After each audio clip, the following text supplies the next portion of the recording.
Hey everybody, it's Retro DM Ray. Hey, I'll be sorry for the noise that's in the background. It's really cold up here today in the room above our garage, but this is a place of peace and quiet for me to be able to do my videos for you. So I thought I would go ahead and get right back into our reading through of White Box Fantastic Medieval Adventure Game, an OSR adventure game by Seattle Hill Games, second printing copyright 2017 by Charlie Mason. It is Swords and Wizardry compatible. And by mentioning that, I will just tell you that here in just a little bit, when I finish covering the classes, I am going to diverge off into a book that is for use with Swords and Wizardry White Box. And so we'll get into that in a few moments. First of all, thank you all for all of your subscriptions for the channel. We're at 355, pushing towards that 500 mark. If I can possibly get there, so I can just do some polls and some community stuff, that would be really, really cool to be able to do with you and include in the channel. And I am considering a podcast. I haven't exactly landed on that just yet. Because I know I would have to get a microphone and headphones and some equipment for that, and so I don't know if I'm going to do that or not, but I am considering that. Podbean's a pretty cool platform, and one of my favorites to listen to is The Old Warlock, and they are on Podbean, so check them out. Check out their YouTube channel as well. Those guys do some great stuff on there. And it's just really, really cool to listen to what they have to say, which they call is just like directionless banter. So that's pretty cool about some old school stuff. So check those guys out. But please like and subscribe and click that bell icon for my channel. And check out Patreon. I've got one patron so far. You're welcome to join and see something cool that's already on there. And then we'll have some more cool stuff coming up this month to add to that Patreon as well, or Patreon as well. Also, we are getting ready to start my play-by-email West Marches style hex crawl campaign, so consider yourself welcome to join that. You can go to the link that will be in the description of this video to check out the Smoldering Wizard board, where there's posts there and ways to get in touch with me to be able to do that. So come and join us, and let's crawl across some hexes in Modified Thunder Rift for an old school game. All right, so let's get right into it today. Last time we stopped off with the fighter class, so now we're moving on to the magic user class. The magic user is a mysterious figure, a student of arcane powers and dark magic. They can be devastating opponents. However, at lower levels they are quite vulnerable and must be protected by the other party members. Boy, yes, in old school, that is very true. You get 1d4 for hit points in the old game, and your armor class was always horrible because you wore nothing but clothes. At least in this system, you do get a d6 for hit points, so it's a tiny bit better, as long as you rolled well on that d6, and as long as you rolled well on your stats. Anyway, that's moving on. As magic users progress, they generally become the most powerful of the character classes, holding sway over the political destinies of great kingdoms and able to create wondrous magical artifacts. Holding sway over great kingdoms. See the story of Merlin. Watch Excalibur, great old movie. You'll see that there for yourself. Amongst other good old school D&D type movies and books as well. And able to create wondrous magical artifacts. I do find it rather interesting in here, and we'll get to that here in just a little while, that there is an interestingly not much of a way to be able to do that, and we'll talk about that when we take a look at the other White Box book here in a minute, and we'll go into that in a little detail later on down the line as we talk about spells and those kinds of things. Magic user abilities, weapon and armor restrictions. Magic users tend to spend their waking hours in study of arcane tomes and scrolls. As such, they have little time to train with weapons or learn how to properly engage in physical combat. Magic users may only wield daggers or staves and are not allowed the use of armor. I always found that to be interesting. That was a restriction that we always abided by, but it's interesting to me. I am by no means a believer that there are such things as magic users today in our world. However, When I was a child, I played with things out in the woods. And with friends that might be considered weapons today for sure, and then delved into a great deal of academic and religious study, and I can still use those things today. So, not really sure why that's such a heavily engaged restriction for physical combat, but I do understand the gist of that in a fantasy world, and we do use that. Not allowed to the use of armor. Again, same idea. Um, I think lightweight leather wouldn't be that much of a hindrance, but it depends on how you define leather armor and how you look at it, how it's put together, as to whether it qualifies as armor or whether it doesn't, and thus how restrictive it might be. So again, this is all up to you. Remember, these old school games are all the DM makes the decisions for how he or she is going to run the game, and then you join and subsequently fall under those restrictions or not that's in that game. Spellcasting. Unlike the cleric, the magic user owns a book of spells, which does not necessarily include all of the spells on the standard lists.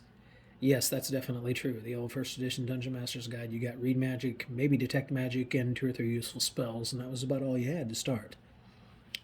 Which was also a wonderful way to play, I think, from the standpoint of you found scrolls and you found old books and other types of old historical written information from other magic users and made them into the spells that began to grow your book as you grew in level, which is kind of cool. So it says, reading from this book, the magic user presses a select spell formula into his or her mind, effectively preparing it to be cast. Once a prepared spell is cast, the spell formula disappears from the magic user's mind and must be prepared again before another attempt can be made to cast it. So this is Vancian magic. However, it is possible to prepare a spell multiple times using the available slots, quote-unquote, in the magic user's memory. If the magic user finds spell scrolls during an adventure, he or she can copy them into their spellbook. Saving throw. Magic users receive a +2 bonus on saving throws versus spells, including those cast from wands and staves, unless the alternate saving throw matrix is used. Experience bonus for intelligence. Intelligence is the prime attribute for magic users, which means that an intelligence score of 15 plus grants them an additional 5% to all experience points awarded. Establish a tower.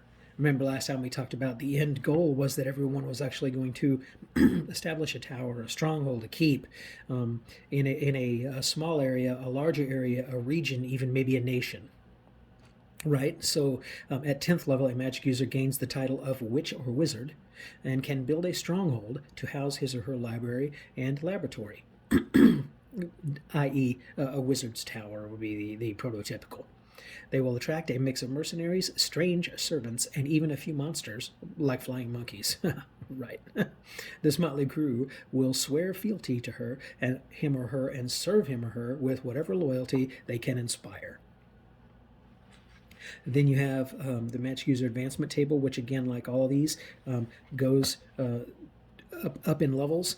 Interestingly enough, if you look at Cleric before this, and then you look at, I believe Fighter is the same way,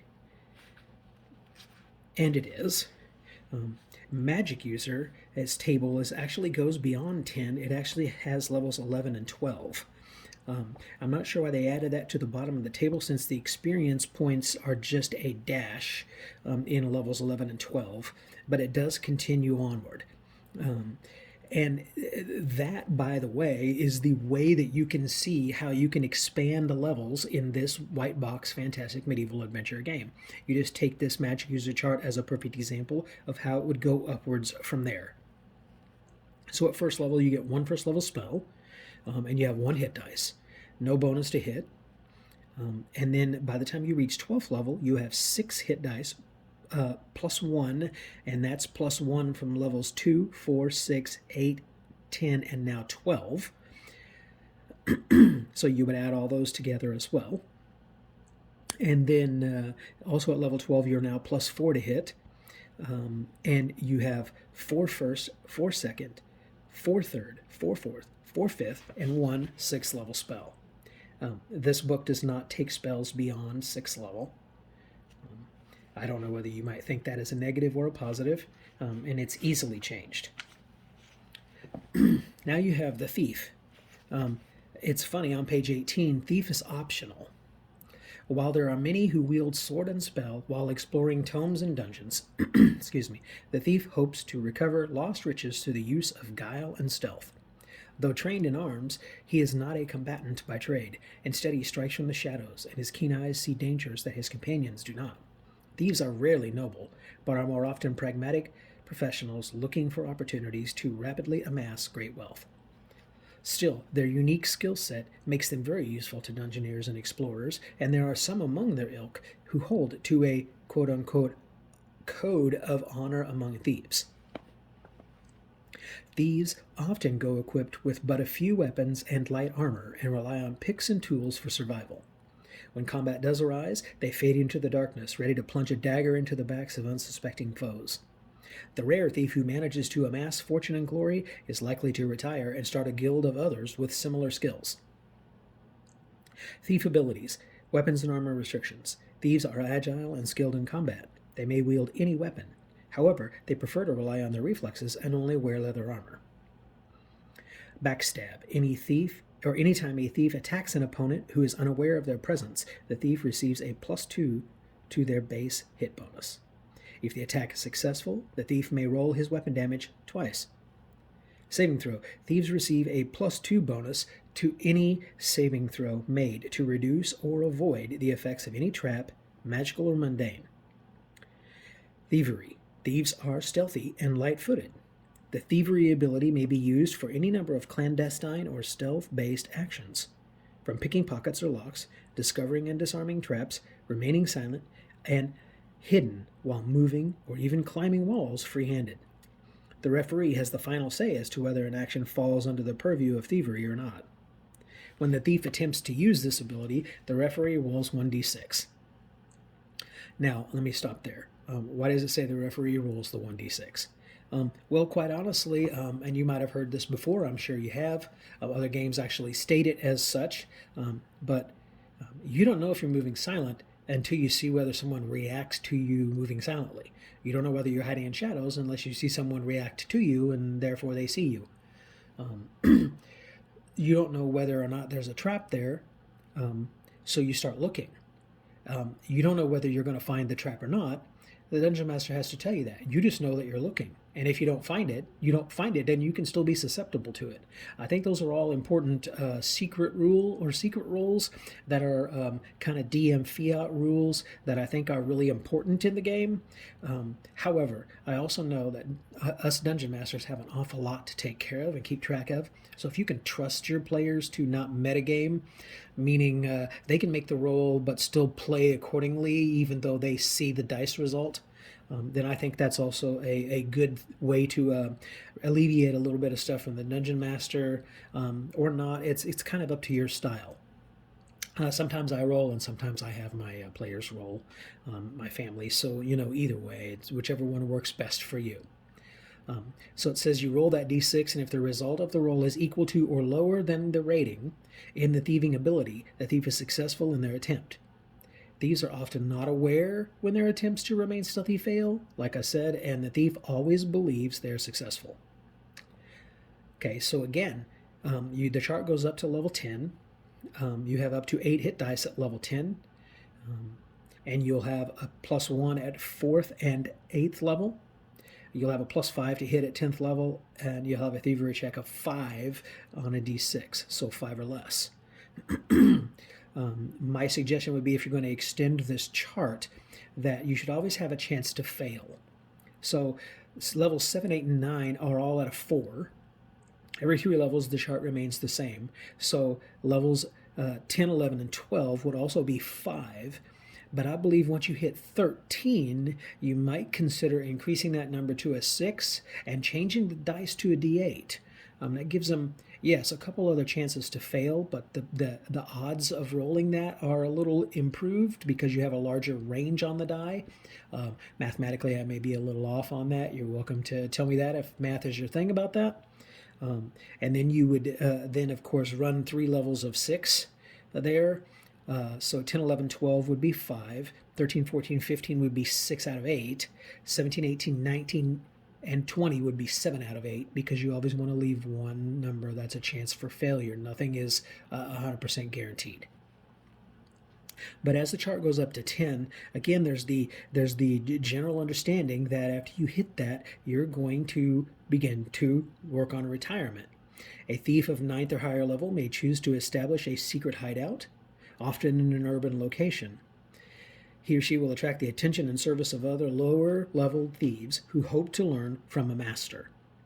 They are known as a guildmaster, and those who arrive are members of their thieves' guild. In return for a cut of their earnings, the thief will provide these apprentices with protection from local law enforcement as much as he or she is able. Experience point for dexterity. Dexterity is the prime attribute for thieves, which means that a dexterity score of 15 plus grants an additional 5% experience. All right, so that's through page 19. The next chapter we come to is character races on page 20. Now I'm going to stop there for a second because I want to move over to this other book to continue to talk about classes. And this is White Box Omnibus, Player and Referee Options for Use with Swords and Wizardry White Box by James Spahn, published by Barrel Rider Games. Not connected with Mythmere Games, not affiliated with Matt Finch or Mythmere Games, but it is compatible with them. This first section here, if you have this little white book, which you can get through at Drive-Thru RPG for like $5-6, it's a pretty good little book to add stuff. But section 1, starting on page 5, it has some class options. And these are house rules for existing white box classes for cleric and fighter and even magic user. I do not use those in my game. Those are, I don't know, I guess you would consider subtypes of them. For the cleric, there's healer and undead slayer and war priest. For fighter, there's marksman, swashbuckler. It talks about weapon specialization. And then for magic user, there's illusionist, necromancer, and scholar. I don't use those, although I do like some good first edition Dungeons & Dragons illusionist. I do enjoy that, and I played a lot of second edition, so of course illusionist, necromancer was a thing, along with invokers and whatever specialist magic user you wanted to be. I think healer and undead slayer, I understand that, and war priest, but for me as an old schooler, they're a bit redundant because old school clerics were all healers and were good at turning and slaying undead, and were good at being able to wear weapons and use a large selection of weapons and a large selection of armor anyway. So I don't know if war priest is necessarily something you need to be. However, if you would like to add those, they're here on pages 6 and 7. But what they do add here is some new classes. They add Bard, or James adds Bard, Druid, moving over to Monk, then Paladin, and then Ranger. And then there is a different option for a Thief, with advancement there to being slightly different. A large amount of it also staying the same. And then they have some house rules for each one of the individual classes, which are kind of unique, and I like some of those. So I'm going to switch over now to this White Box Omnibus is what it's called. I'm going to switch over to that, and I'm going to read through the Bard for today to see if you like that. I know in first edition D&D, old school, man, it was really hard to get a Bard. You had to progress through a couple of different, or maybe three different classes to be able to even achieve Bard, which was quite a feat. And surviving in first edition D&D was a thing anyway, so managing to survive long enough to be that was pretty incredible. I did have a couple of players do that, and that's about all. I was never able to do that as a player. So let's read Bard. It says, traveling minstrels and wandering storytellers, the Bard learns a great many things in their journeys. Bards live on the road, moving from town to town, where they sing for both their supper and the delight of peasants and kings alike. They easily take up the call for adventure, and will often gladly join a party of adventurers in hopes of witnessing tales of glory firsthand. Bards are not frontline combatants, nor are they masters of the arcane. Instead, they touch upon both, and they learn a little bit of everything, but master no single skill. As such, bards are useful to adventuring parties who need a quick and dirty fix to a problem where a more specialized profession is not available. Knowledge and versatility are the stock and trade of the bard, and that makes them invaluable. Again, in this book, the XP charts go to level 10. And hit dice, d6, of course, 5 plus 1 hit dice. You had an adjustment at 2, 4, 6, and 8. So here at 10, you'd have another one. So you have a total of plus 5 to that 5 hit dice. You'd have a plus 5 on your base hit or your base attack bonus. And then you would actually have first, second, and third level spells by access. Weapon and armor restrictions. Bards have a diverse selection of weapons available to them. They may wield any one-handed melee weapon, any ranged weapon, and the staff.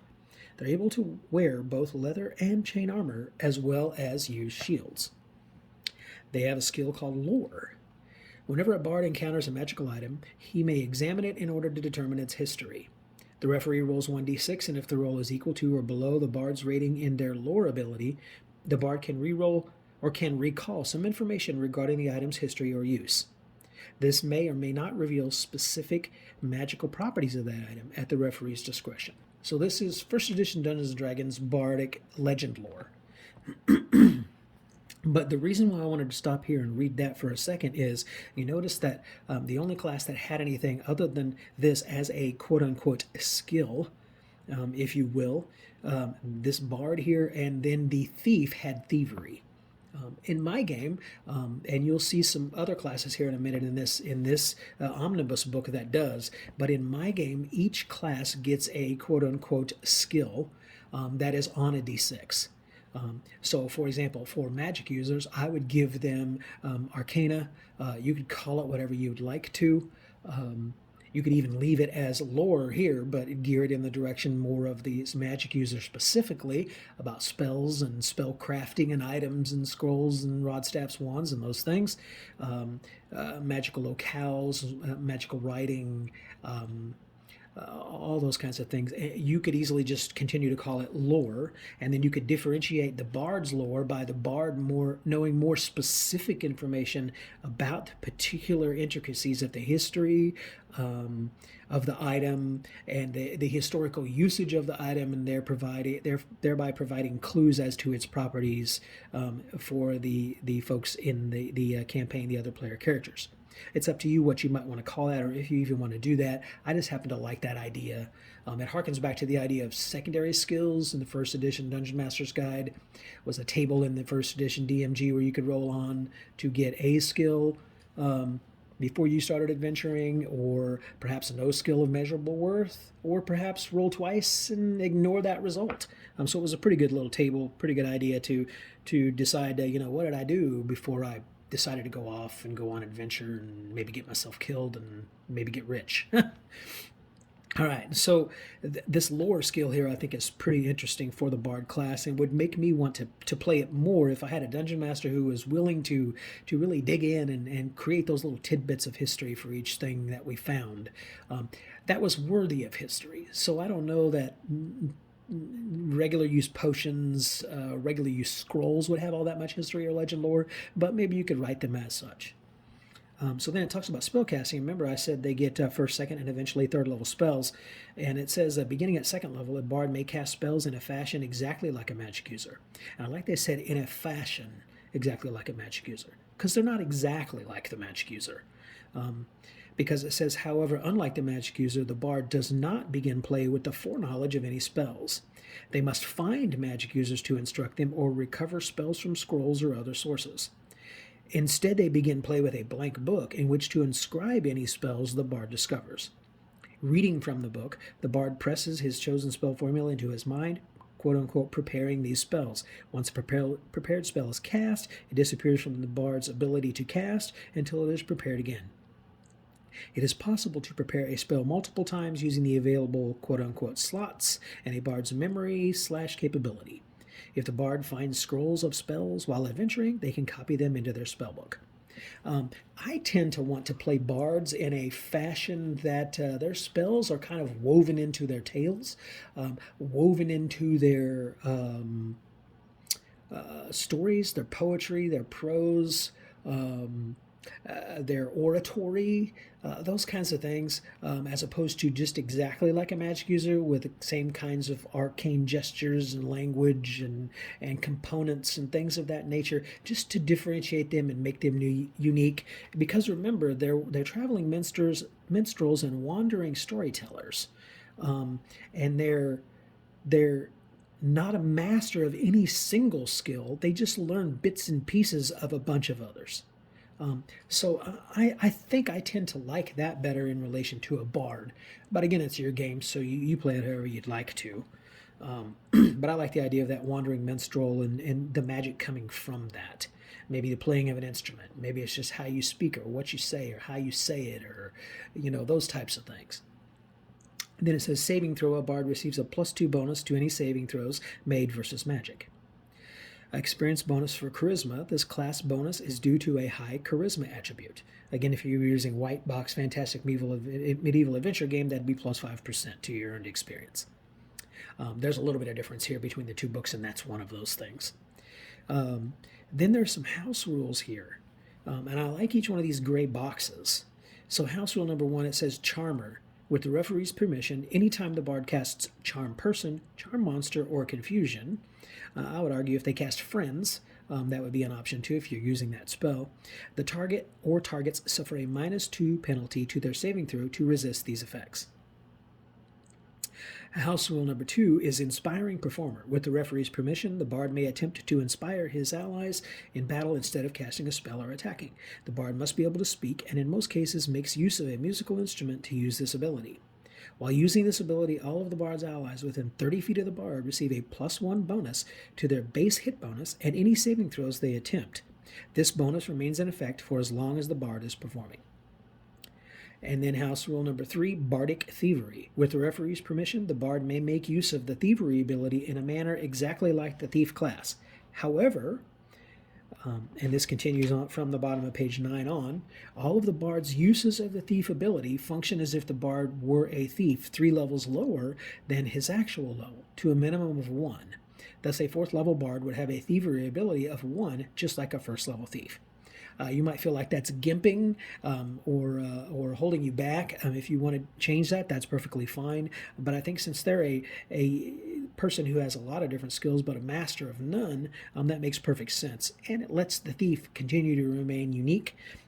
I'm all about making sure that since you're playing old school, finding ways to be unique is important.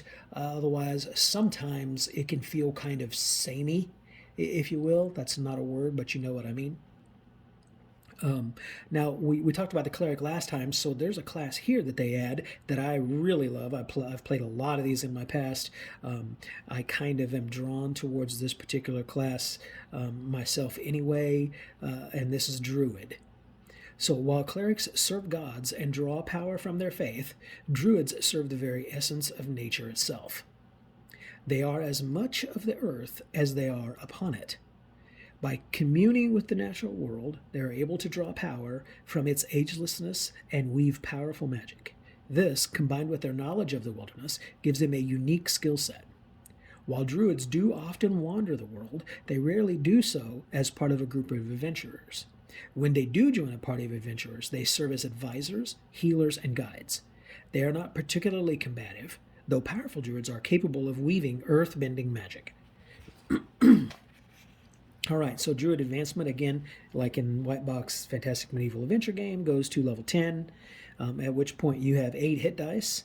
That's pretty high at 10th level. And at 4th and 8th, you would get a +1 to that. Your base hit is +5, and you have a skill called Forestry, and it would be at 5. Again, each step in the chart is a 3, a 3, and a 3 as far as number group. So from 1st, 2nd, and 3rd, you have 2, 2, 2. 4th, 5th, and 6th is 3, 3, 3, 7, 8, 9 is 4, 4, 4, and 10 starts 5. So it'd be easy to extend that chart beyond there. And again, like I said for the thief, maybe up that dice to a D8 as you extend the chart out to level 20 or whatever you're going to do. Then it talks about it, spell advancement. So at first level, just like a cleric, you have no spell. And then at second level, you get your first level spell. At 10th level, you go all the way up to 3 first, second, third, fourth, and 5th level spells. And I don't believe in this particular book there are spells that go beyond that particular level. I do not know if in White Box the spells actually go higher than that, but here in this book they stop at 5th level. Weapon and armor restrictions. Druids are not combative by nature and limit themselves to simple weapons made primarily of natural substances. They may only wield the following weapons: club, dagger, hand axe, sling, spear, and staff. They may wear leather armor only and do not use shields. I would say if it was me running it, and I do, I would give them the option of having a wooden shield. Wouldn't have as much durability, but it would still be valuable to them to have, and they're welcome to have that if they'd like to do that. If you look back in history, you see plenty of warrior druids, quote unquote, if you want to call them that, from the Viking peoples and the Celtic peoples, that where they're depicted with wooden shields and things like that. So that's kind of the way I run that. Forestry. Here's that unique, quote-unquote, skill that they have. Druids are most at home in the wilderness, among the flora and fauna of the world. The forestry ability may be used to track both humanoids and animals in natural environments. When in these natural environments, forestry may also be used to remain both unseen and silent. Finally, when a druid encounters a natural beast, they may utilize this ability in an attempt to soothe and calm such an animal. To use the ability, the referee rolls 1d6. If the number rolled is equal to or below the druid's forestry ability, they have succeeded. So I like that. So it combines several different things together. You're in amongst the world of flora and fauna. You can track humanoids and animals in natural environments. When in those, you can remain unseen and silent. Meaning, just like the old days in first edition Dungeons & Dragons, when you were an elf, for example, you had 90% move silent, hide in shadows in the natural environment. In this case, anyone that's a druid can also do the same thing. Rangers had the ability to hide in shadows and move silent, first edition Dungeon Master's Guide, Player's Handbook. And so this forestry skill gives the druids that as well. It makes perfect sense in my opinion. I think the only thing that's lacking that I would give them is the ability to also make a roll to identify flora and fauna in that natural environment. But otherwise I think this is a great skill, especially the idea of calming a wild beast, to soothe and calm it with that d6 roll that the referee makes. I think that's really cool. Saving throw. Druids receive a +2 bonus to all saving throws made to resist damage from cold, fire, and poisons. Spellcasting. The druid gains the ability to cast divine spells from a specific... that's a misprint there. Specifically as per Table 3, the druid spell progression. Each day, the druid meditates in a natural location, such as a grove, a forest, or a cave, for a certain set of spells, choosing any spells from the cleric spell list. Druids who worship specific gods might have entirely different sets of spells as determined by the referee, but the standard druid has the standard cleric spell list. And then XP bonus for wisdom. This class bonus is due to a high wisdom attribute. So you already get a wisdom bonus anyway in Fantastic Medieval Adventure games, so then this would just be an additional +5%. And White Box Fantastic Medieval Adventure game says all of your combined XP bonus can't be more than 15%, so this would just be a part of that. Now, I will tell you, as far as spells are concerned, White Box Fantastic Medieval Adventure game has spells. Swords and Wizardry. The book has spells. This particular book here, the Omnibus Player and Referee Options, does not have spells, but they have others in this series that do have spells. And Fantastic Medieval Adventure game, like I said, it does have spells. I tend to combine these with Basic Fantasy RPG. I really like all of those systems, and I think they're easily cross-compatible. And so I use something from basicfantasy.org, which is called Librum Magica. And that book is a compilation of all kinds of cool, old-school flavored spells for magic users, for clerics, and for druids. And they have their own unique spells in there, so you might want to check that out for yourself if that's a direction you'd like to go to. Again, like this is saying, add more options. There are some house rules here. There's 3 of them, just like for the Bard. The first one is Druid alignment. At the referee's discretion, and if alignment is being used, Druids may be restricted to the neutral alignment only to reflect their connection and dedication to the forces of nature and the balance of the world. And then house rule number 2, Juridic Language. With the referee's permission, all Druids automatically speak a shared language known simply as Druidic. It is never taught to outsiders and is used by Druids to communicate privately on matters that concern only them. And then house rule number 3, Druidic Orders.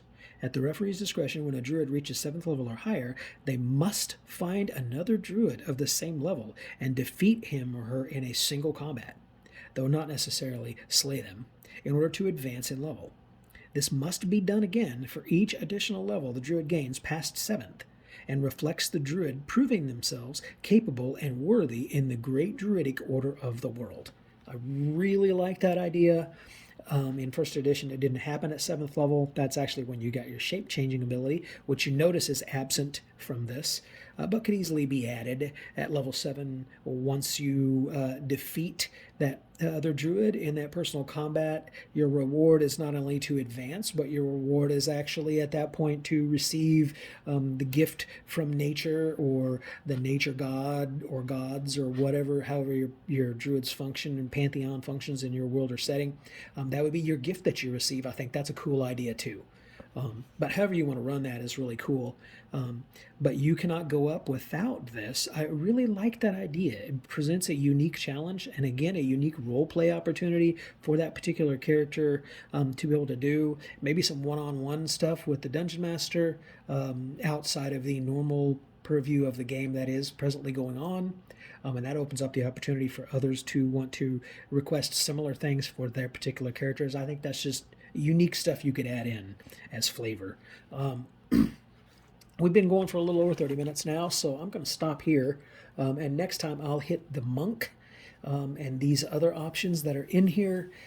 Once I get through with that Omnibus character class options, then I will go back and start talking about White Box Fantastic Medieval Adventure Games races for you. So I hope you're liking this coverage. Please, again, like, subscribe, share. Remember, this is always G-rated, and so you can share it with whoever, family, friends, kids, whatever you want to do. And I appreciate all the support, and I will catch you guys on the next one. And thanks a lot for tuning in, all of you who have subscribed. I really appreciate it, and I hope you guys have some great gaming adventures together and continue to stay safe in the midst of the craziness that's going on. And again, as I always say at the end of all of my videos, hey, may all of your rolls be nat 20s. Take care. Later.